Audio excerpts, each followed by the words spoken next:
इधर ध्यान दो। हाँ, तो ये वन पिच ऑफ डीएनए है। पढ़ाई के टाइम पर ऐसी बातें मत करें आप लोग, जो भी समय होगा वो हम डिसाइड कर लेंगे। हमने 15 मिनट का मान के रखा है, क्योंकि मेरे क्लास में कोई 6 बजे जब नहीं आता, इनफैक्ट मैं ही 6 बजे नहीं पहुंचता हूं, तो अगला क्लास में 7 बजे कैसे छोड़ूंगा? तो अगला भी 10 मिनट लेट होगा, आप टेंशन ना ले एकदम। चलो, तो ये वन पिच ऑफ डीएनए होता है। वन पिच ऑफ डीएनए जो होगा बच्चा, आप देखो यहां पे ये वन पिच क्यों बोला हमने, क्योंकि ये कंप्लीटली एक सर्कल कंप्लीट करेगा। सॉरी, यहां से यहां तक। आप यहां देखो, ये यहां से स्टार्ट हुआ, ये अगर यहां खत्म हो रहा है, तो क्या मैं ये कह सकता हूं कि अगर इस दोनों पॉइंट को मैं उठा दूं और जोड़ दूं, तो क्या मेरे पास एक सर्कल कंप्लीट हो जाएगा? तो ये वन पिच कहलाएगा आपके पास। ठीक है जी। अब क्या होता है, ये वन पिच ऑफ डीएनए है। अब ध्यान से सुनो, किस चीज की आवाज, कहां से कम होता है, कुछ नॉलेज नहीं है मेरे को। वन पिच ऑफ डीएनए होता है, अब सुनो सबने यार, वन पिच ऑफ डीएनए का जो लेंथ होता है बेटा, यहां से यहां तक का लेंथ। अच्छा, लेंथ से पहले इसके अंदर बेसेस कितने होते हैं? तो वन पिच ऑफ डीएनए में 10 बेस पेयर पाया जाता है। ये सब चीजें डेटा याद करो आप। कितने बेस पेयर पाए जाते हैं? 10। वन पिच ऑफ डीएनए में 10 बेस पेयर पाया जाता है। और वन पिच ऑफ डीएनए का लेंथ कितना होता है? कितना होता है?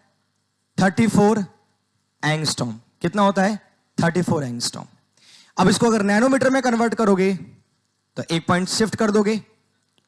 अरे भाई, एंगस्ट्रॉम 10 टू द पावर -10 होता है और नैनोमीटर 10 टू द पावर -9 होता है। ठीक है, तो ये हो गया 10 बेस पर, मतलब एक पिच का लेंथ हो जाता है। अब अगर तुमसे किसी ने पूछा कि एक डीएनए का लेंथ बताओ, कंप्लीट लेंथ, तो पूरे एक डीएनए, मतलब वन सेल के डीएनए में, वन सेल के डीएनए में बेसेस होते हैं 6.6 इंटू 10 टू द पावर 9। ये बेस होता है एक सेल के अंदर, ह्यूमन सेल के अंदर, एक सेल के अंदर 6.6 इंटू 10 टू द पावर 9 क्या पाए जाते हैं? Base pair. सोचो, ये डेटा सब याद करोगे। ये कब होगा? जब डिप्लॉइड सेल होगा तब। अब अगर कोई एग्जाम में पूछे हैप्लॉइड सेल हो तो क्या कर दोगे? इसका जस्ट आधा कर दोगे, तो क्या हो जाएगा? 3.3 इंटू 10 टू द पावर 4.5। 4.5 होगा ना? हाफ कर रहे हो भाई, इसको तो हाफ करो, पावर को हाफ नहीं करोगे हैं? पावर वही रहेगा ना? नहीं, एक होता है ना जैसे एवोगैड्रो नंबर में 6.10 टू द पावर 23 है ना मोहित? अब इसको हाफ करो तो क्या करोगे? 3.011 इंटू 10 टू द पावर, बोलो ना, 11.5। ऐसा कुछ होता है? नहीं। मतलब पावर का हाफ नहीं होता, वैल्यू का हाफ होता है। पावर तो सेम ही रहेगा, चाहे आप उसको बाई 2 से भी डिवाइड कर दो, है ना? उसको मत हाफ करना। अगर देख, कुछ बच्चों को अगर अभी भी ऐसा लग रहा है कि ऐसा क्यों नहीं होता, तो अभी बहुत वक्त है आपके पास। 4 महीना पहले भी आप छोड़ सकते हो कोर्स को, NIOS से भर दो आर्ट्स का पेपर, इस बार बोर्ड्स दे देना वहीं से। देखो भाई, आ गया समझ में? अब देखो, तो ये अपने पास 6.6 into 10 to the power 9 base pair हो गया। अब इसको तुम अगर मल्टीप्लाई कर दो, किससे मल्टीप्लाई करे सर? 3.9 से। 3.9 से क्यों? अच्छा एक सेकंड, पहले 3.9 से नहीं, पहले सुनो। दो बेस पेयर का डिस्टेंस कितना होता है? पहले ये देखो, 10 बेस पेयर के बीच का डिस्टेंस कितना है? 34 एंगस्ट्रॉम या फिर 3.4 नैनोमीटर। तो बताओ दो बेस पेयर के बीच का डिस्टेंस कितना होगा? तो क्या मैं इस पूरे वैल्यू को 10 से भाग कर दूंगा तो क्या दो के बीच की दूरी निकल जाएगी? नहीं समझे? अरे 10 बेस पेयर का डिस्टेंस इतना है, तो एक बेस पेयर कितना होगा? तो उतने बटा 10, तो 0.34 अपने पास नैनोमीटर में वैल्यू आ जाएगी। अरे यार, इसको 10 से डिवाइड करो तो 0.34 नहीं होगा, और अगर इसको 10 से डिवाइड करोगे तो 3.4 होगा। तो अब बताओ, अब मैं कहता हूं कि बताओ भाई, अगर मेरे पास इतने सारे बेसेस हैं, तो बताओ डीएनए की लंबाई कितनी है एक सेल के अंदर? तो क्या मैं दो बेस के बीच की दूरी को अगर टोटल बेस से मल्टीप्लाई कर दूं तो क्या मेरे पास पूरे डीएनए का लेंथ नहीं आ जाएगा? अरे यार, ये थोड़ा मैथमेटिक्स समझो। पता है मुझे, तुमने मैथ्स छोड़ के बायोलॉजी इसीलिए लिया था कि तुम्हें मैथ्स ना मिले, बट ये मैथ्स मेरी आत्मा तुम्हें हमेशा सताएगी, ये सटीक है इसका फुल फॉर्म। तो भाई इसको अगर तुम 3.4 है, 0.34 से मल्टीप्लाई करोगे तो डीएनए का जो लेंथ निकल के आएगा 2.2 मीटर निकल के आता है। अब सोचो, मतलब ये है कितनी बड़ी बात है कि एक डीएनए सॉरी एक आपके सेल के अंदर जो डीएनए होता है वो कितना है? 2.2 मीटर। भाई 1 मीटर इतना हो गया, 2 मीटर इतना ही ले लोगे, मतलब मेरा हाथ भी अगर मैं पूरा खोल दूं तो भी मेरे पास 2.2 मीटर का लेंथ नहीं आएगा। मतलब एक सेल जिसको तुम देख भी नहीं पाओगे, उसके न्यूक्लियस के अंदर इतना बड़ा डीएनए को ठूस दिया गया है। तुम इमेजिन कर रहे हो कितनी बड़ी पैकेजिंग की हुई होगी और कितना कंडेंस पैकेजिंग हुआ होगा कि एक छोटे से सेल के अंदर इतना बड़ा डीएनए को, वो भी सेल मत बोलो बेटा, सेल के अंदर एक न्यूक्लियस नाम की चीज होती है। इतना तो जानते हो, ब्रेन होता है, छोटा होता है सेल, और उसके अंदर उससे भी छोटा होता है न्यूक्लियस। उसके अंदर में इसको पैक करते हैं। अच्छा, हम सब यूकैरियोट है कि प्रोकैरियोट्स हैं? प्रत्युष हम लोग क्या हैं? क्या चीज सर? यूकैरियोट है या प्रोकैरियोट हो? Eukaryote, very good. हम लोग सब क्या हैं? यूकैरियोट। हम यूकैरियोट क्यों हैं ये भी बता दे। क्योंकि हमारा न्यूक्लियस वेल डेवलप है, न्यूक्लियर के पास न्यूक्लियर मेम्ब्रेन है, हमारे पास ऑर्गेनेली सारे कहते हैं ना अरेंज्ड मैनर में है। हमारा न्यूक्लियस, हमारे डीएनए हमारा न्यूक्लियस के अंदर क्या है? पैकेज्ड है। लेकिन प्रोकैरियोट में ये तामझाम नहीं होता। वहां पे सारे जेनेटिक मटेरियल ऐसे ही घूम रहे हैं, तैर रहे हैं भाई साइटोप्लाज्म में, कोई फर्क नहीं पड़ता। उन्हें जीनोफोर कहते हैं हम, वो घूम रहे हैं ऐसे ही। समझ रहे मेरी बात? समझ रहे हैं आप लोग? तो अपना जो है यूकैरियोटिक डीएनए है। अब यूकैरियोट के अंदर इसलिए पैकेजिंग कॉम्प्लेक्स हो जाता है क्योंकि बहुत ही कम जगहों पे हम इतनी बड़ी चीज को पैक कर रहे होते हैं। बचपन में पतंग सबने उड़ाया है। पतंग जिस चरखी में उड़ाते हो, अपने यहाँ तो लटाई बोलते हो इसको, देखते होगे कि उसके ऊपर जो तुम धागा लपेटते हो बेटा, अगर तुम उस धागे के एक सिरे को और दूसरे सिरे को पकड़ लोगे दोनों हाथ से, तो कितना लंबा डिस्टेंस बन जाएगा भाई? पतंग कितना दूर जाता है आप सोचते हो? बहुत दूर जाता है। मतलब दीना जितना धागा उस पर लपेटोगे पतंग उतना, अरे दूर जाएगा नहीं जाएगा? ऑफ कोर्स जाएगा। लेकिन अपन ने पता है कि इतने सारे, अब बताओ अगर तुम उसको ओपनली रखो तो रखना बहुत मुश्किल है। आपकी मम्मी जब मार्केट में ऊन खरीदने जाती है तो क्या ऊन के दोनों सिरा को उठा के लेके आती है कि भैया एक आप पकड़ लो एक मैं पकड़ लेती हूँ, चलो मेरे घर तक छोड़ के आओ इस ऊन को? ऐसा होता है? नहीं होता है। कैसे होता है पूनम? उसको सबसे पहले नॉर्मली उसको अरेंज किया जाता है। भाई ऊन वाला भी गोला बना के नहीं देता, वो यूं देता है ऐसे सिलेंड्रिकल फॉर्म में। फिर मम्मी घर पे आती है और दोनों घुटने में लगाती है उसको ऐसे। फिर ताने दे रही होती है घर में कि मैं सबके लिए इतना करती रहती हूँ, कोई मेरे लिए नहीं करता। करते करते करते 2-4 ताने में पूरा ऊन गोला बन जाता है। अब देखो, सबसे पहले मार्केट में गया। अच्छा, अगर मम्मी उसको लंबाई में लेके आती तो सोचो मीना भरी से बाजार से खरीद के लाती, उसको एक सिरा लेके अपने घरे पहुंच जाती न्यू कॉलोनी में। समझ रहे नहीं समझ रहे हो? तो इसको बोलते बेटा पैकेजिंग। समझ रहे हो मेरी बात को? पैकेजिंग का अर्थ क्या और क्यों पैकेजिंग इंपॉर्टेंट है? इतना ज्यादा हमारे बॉडी में पता है ट्रिलियंस ऑफ सेल्स पाए जाते हैं। Trillion, not billion, not million, it's trillion, अरबों। अब अगर सारे के डीएनए को निकाल दो तो पूरा धरती जो है ना बाबू वो पैक हो जाए। सोचो इतना बड़ा डीएनए अपने में, एक इंसान की बात कर रहा हूं, नहीं समझे? धरती रैप हो जाए, इतना ज्यादा अपने अंदर डीएनए है। तो छोटा सा चीज नहीं है, इसलिए इसका पढ़ाई भी बहुत कॉम्प्लेक्स होता है। इसलिए इसकी पढ़ाई को मॉलिक्यूलर लेवल को सबसे टफेस्ट पार्ट माना जाता है। ठीक है, इसलिए बाबू इसको स्कोरिंग है। मैं बार बार आपको ये कह रहा हूं, देखो मेरा आज रवैया आपके लिए थोड़ा सा स्ट्रिक्ट होगा या आपको डिमोटिंग का होगा, ये मेरा इंटेंशन है। ये जो चीजें बताई जा रही है आपको बोर्ड पे, ये बहुत बेसिक्स हैं, इसके बाद बहुत एडवांस आएगा। लेकिन आपको ये चीज समझ नहीं आ रहा है कि आपको पढ़ना क्यों ज्यादा इंपॉर्टेंट है, क्यों पढ़ना चाहिए आपको। आपने 10th के बाद मैथ्स छोड़ दिया इसलिए कि मैथ्स समझ नहीं आती थी आपको। बहुत कम बच्चे होंगे जो डॉक्टर बनने के सपना से छोड़े होंगे, क्योंकि डॉक्टर बनने के सपना से अगर छोड़े होते तो तुम्हारा बायोलॉजी जुबान के नोक पर होता। क्योंकि वो डॉक्टर बनने के लिए वो तैयारी 9वीं और 10वीं से करना चालू कर दिया होगा। उसकी एक मेंटेलिटी में बैठ गया होगा कहीं साइड में कि मेरे को डॉक्टर बनना है। तो तुम में से बहुत रेयर बच्चे हैं जो डॉक्टर बनने के लिए बायोलॉजी लिए थे। बहुत ने मैथ्स पढ़ले नहीं पढ़ी, स्कूल में लगा कि चलो मैथ्स हो नहीं पाएगा, बायोलॉजी ले लेते हैं, और ले लिया।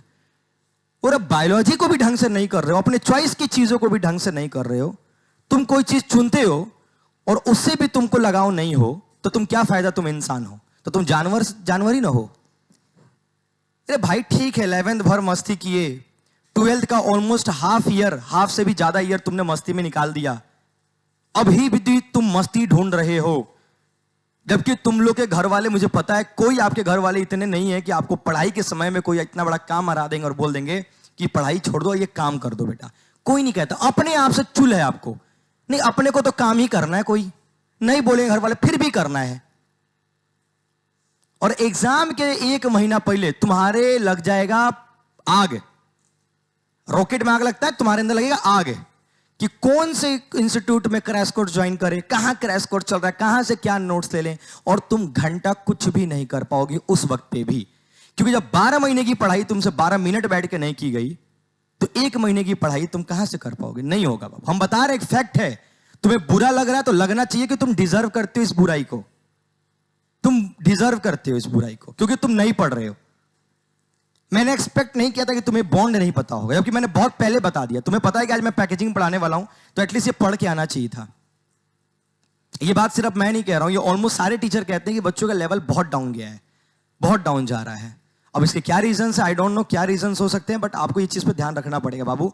मैं अभी भी कह रहा हूं, वक्त बचा है, प्लीज सीरियस हो जाएं आप लोग, सीरियस हो जाएं।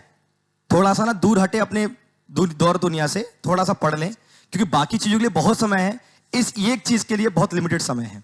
तो लिमिटेड समय में ज्यादा एफिशिएंसी रखिए अपने अंदर, और प्लीज फोकस करें आप लोग। नहीं, अगर आपको बहुत बुरा लग रहा है मेरी बात को, तो क्यों लग रहा है? आपको बुरा तो तब लगना चाहिए कि आप बहुत अच्छे होते और आपको मैं ऐसे टॉन्ट मार रहा होता। क्या ऐसे कैसे बोल दिया? ईगो हर्ट हो रहा है मेरा। लेकिन तुम नलायक हो यार, और तुम्हें तो नलायक बोला जाएगा, तो नलायक को नलायक बोलने में क्या बुराई है यार? अगर बाहर एक गधा जा रहा हो, अगर मैं बोलूं गधा, तो गधा क्या बोलेगा मुझे? तूने गधा कैसे बोला? बे तू है तो तुझे बोलूंगा ना। गधा ये बोलेगा मुझे घोड़ा बोलो? नहीं बोलेगा वो, क्योंकि उसको पता है कि वो गधा है, तो उसको गधा ही बोला जाएगा। समझ रहे हैं आप लोग? समझे? देखो इसको, समझ गए? तो बुरा लगने की बात नहीं है, ठीक है? तो प्लीज अपने कुछ रवैये में चेंज करें। सबसे पहले, अब मेरी बात को फैक्टली सुने, सबसे पहले बाबू एक टाइम टेबल बनाओ आप लोग ना। चलो बहुत बेइज्जती होगी, अब मैं थोड़ा समझाता हूँ, करो क्या आप लोग। सबसे पहले एक परफेक्ट टाइम बनाओ, टाइम टेबल मेंटेन करो। घर जाओ और सबसे पहले अपने जितने भी नेगेटिव वर्क्स हैं, नेगेटिव वर्क का मतलब पढ़ाई को छोड़ दो, सारे वर्क ही नेगेटिव हैं, क्योंकि एग्जाम के टाइम चल रहे हैं आपके, आने वाले हैं, तो सारे नेगेटिव हैं, तो उनसे बचो। अब नेगेटिव टाइम क्या है कि सबसे ज्यादा तो आपको दोस्ती यारी को थोड़ा सा भी रोक दो। कोई दोस्त नहीं जाने वाला आपके, उसको बोलो कि भाई मेरा एग्जाम है। अगर सच्चा दोस्त होगा तो बोलेगा कि हाँ भाई कोई नहीं, तू एग्जाम पर ध्यान दे, ठीक है कोई बात नहीं। अगर बुरा दोस्त कहेगा छोड़ना, आओ ना, तो चले जाना उसके साथ। दूसरी चीज क्या है, सबसे इंपॉर्टेंट है कि सोशल मीडिया पे जितना हो सके कंट्रोल रखें, ज्यादा टाइम स्पेंड ना करें उस पर, क्योंकि वो एक ऐसा डिस्ट्रैक्शन है, एक ऐसा खाई है कि पहले कदम डालते आप कब अंदर घुस जाओगे उसके अंदर पता ही नहीं चलेगा आपको। दूसरी चीज।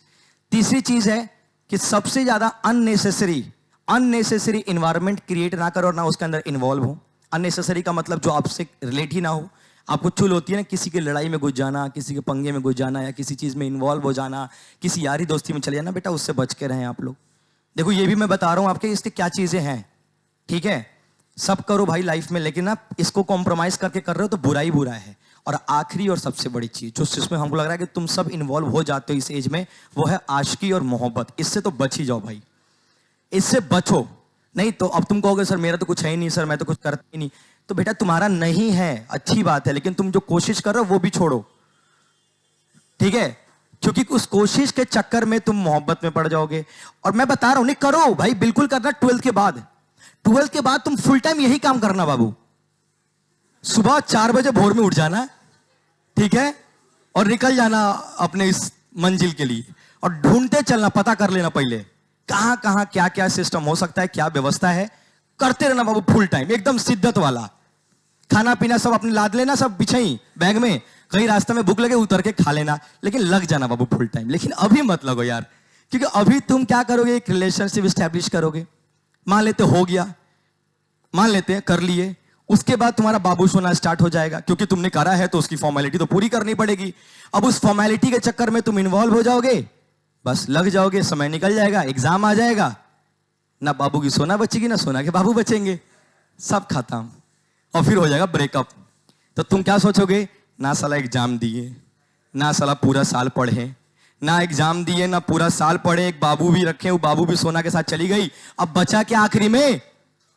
अब क्या, अब आपके अंदर हिम्मत आएगी दोबारा किसी चीज को करने की? ना आप दोबारा बोर्ड्स दे पाओगे, ना घर वालों आपको इज्जत दे पाएंगे, ना आपकी वो दोबारी जो बाबू गई वो दोबारा आपको मिल पाएगी, कहां के बचोगे?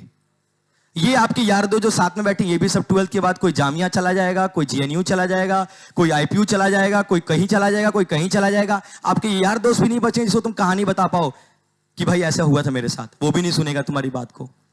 तब आखिरी में तुम पता क्या करोगे? आखिरी में चलो डिस्प्लेशन, आई मीन डिप्रेशन, वहां चले जाओगे। उसमें भी तुम नहीं जाओगे, वो भी तुमको अपने पास नहीं रखेगा, कहेगा जाओ तुम बर्बाद हो। तो बाबू मेरी बात को ध्यान से समझें प्लीज। सबसे पहली प्रायोरिटी जीवन में अपने ऊपर, अपने से प्यार करें, सेल्फ रिस्पेक्ट को मेंटेन करें, अपने स्वाभिमान से प्यार करें, अपने कैरियर जिससे भविष्य बनना है उससे प्यार करें, उसके बाद ही किसी चीज से प्यार करें। अगर इन चीजों को छोड़ के अगर आप किसी और से ज्यादा लगाव रखते हो बेटा तो तकलीफ ही देगा आपको, चाहे वो पढ़ाई को छोड़, क्योंकि काम इसी से आना, आपका कैरियर इससे, भविष्य बनना है, 2 पैसे का आदमी इसी से बनोगे। आपकी बाबू आपको कमा के थोड़ी खिला देगी। कभी देखा है किसी गर्लफ्रेंड उसको बना के खिला रही हो, कमा के खिला रही हो? नहीं खिलाती है, कहीं नहीं होता है बाबू। अगर वो गर्लफ्रेंड वो बना के खिला रही है तो समझ लो कि बेटा तुम इस युग में नहीं हो, तुम किसी त्रेता युग या सतयुग में पैदा हुए हो। कलयुग में तो मुमकिन नहीं है, कतई मुमकिन नहीं है बाबू। 1 महीना 2 महीना खूब अच्छा से प्यार होगा, 1 साल भी खूब अच्छा से प्यार होगा, वही अगले महीने से बस कोनो बात के लेके ले मार ले जूता चप्पल सब साफ हो जाएगा। इसलिए बच्चा मेरे हिसाब से अपने से ज्यादा प्यार करें। एक शेर था जंगल में, जब शिकार करने गया तो सामने हिरन आई। अब सुनो तो पहले, एक हिरन आई। अब जब सामने हिरन आई तो शेर का नेचर तो हिरन को खाने का होता है, लेकिन शेर ठहरा अपना आशिक बंदा। वो उसको थी आशिकी, उसको हिरन से ही प्यार हो गया। हिरन से इतना तगड़ा वाला प्यार हुआ कि वो पूरे तरीके से वही पिघल गया।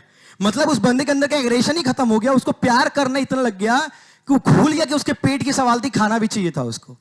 उसके सामने चला गया हिरन के। हिरन कहां पर ही भाई, क्या कर रहे हैं, आ गया ये तो खा जाएगा मेरे को। जाके बोलता मैं तुमसे मोहब्बत करता हूं, और बहुत तगड़ी वाली शिद्दत वाली मोहब्बत हो गई है तुमसे। अब हिरन भी तेज निकली। हिरन कहती कि नहीं यार, ये जो जाहिर कर रहे हो ना इश्क, अपनी जो इश्क जाहिर कर रहे हो वो मेरे माँ बाप के सामने कर दो। मैं कैसे तैयार हो जाऊं, मैं तुमसे शादी कर लूंगी तो मेरे बिरादरी में बदनामी हो जाएगी ना कि हिरन ने शेर से शादी कर ली, तो मैं बदनामी नहीं सह सकती। मेरे माँ बाप से बात करो, अगर वो मान गए देन फाइन, तब तो कोई दिक्कत नहीं है।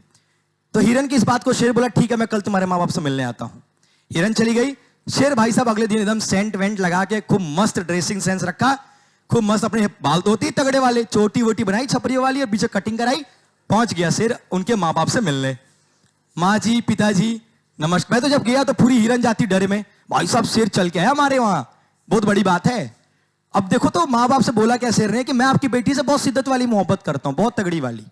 तो माँ बाप बोलते शेर के कि देखिए आप मोहब्बत तो करते हैं, लेकिन एक बात बताइए, आप ठहरे शेर, आपके पंजे इतने बड़े बड़े नाखून, इतने बड़े बड़े दांत, इतनी बड़ी मस्कुलर बॉडी आपकी, अगर आप मेरी बेटी से शादी कर लेंगे तो कोई नाखून वाखून लग गया, उसको दांत वात लग गया, मेरी बेटी तो मर जाएगी।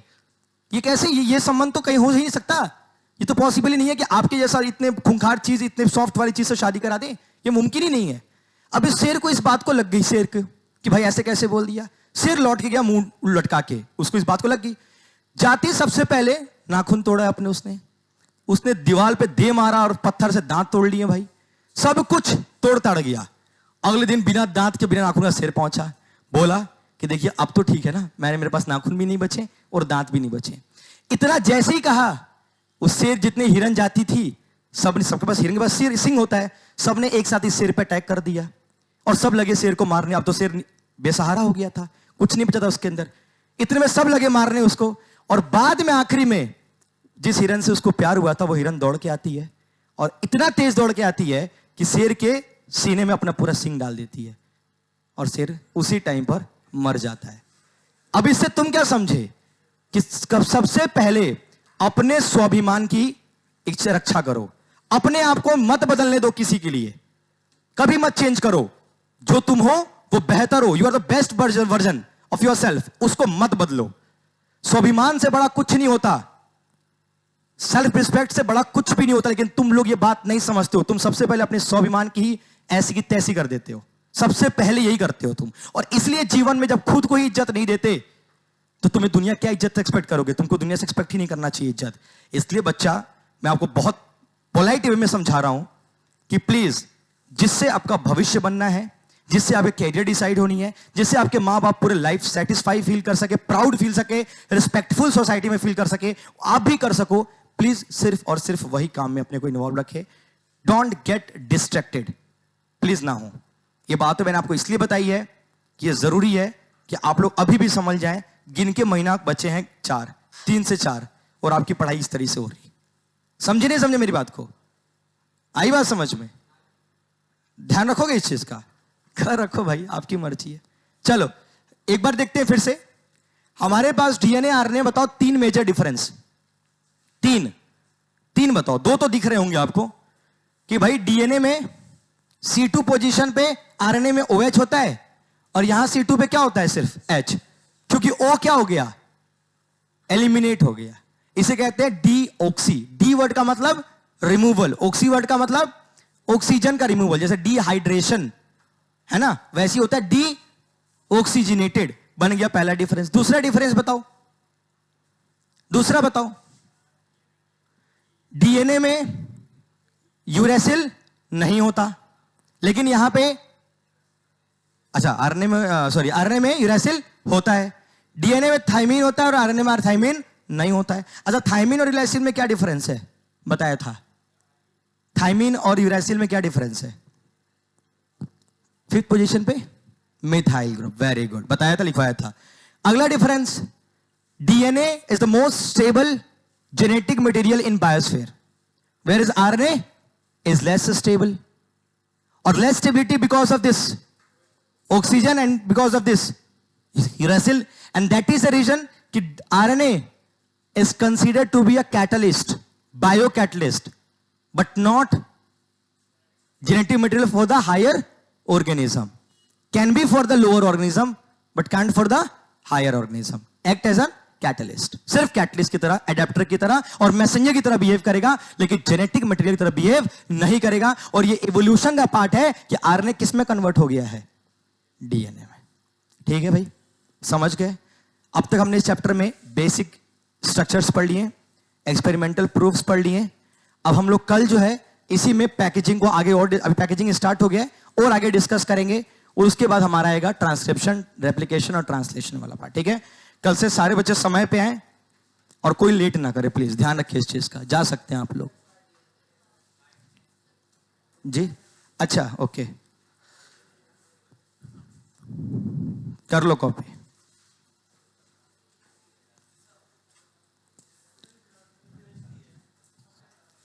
ये वाला पार्ट सबने कॉपी करा है? कॉपी कर तब जाइयो, फोटो खींच के नहीं जाना है, कॉपी कर। सबके कॉपी चेक करूंगा, बिना कॉपी का मत जाया करो यहां से। और फोन से फोटो ना खींच के रखा करो, लेकिन कॉपी मत किया करो, बता कॉपी किया करो। सब रहे सत्यम, कॉपी करो चलो, बिना कॉपी करे कोई ना जाए, मैं देखूंगा पहले तो। बहुत तेज हो, फोटो खींच देते हो, ग्रुप में चल देते हो घरे।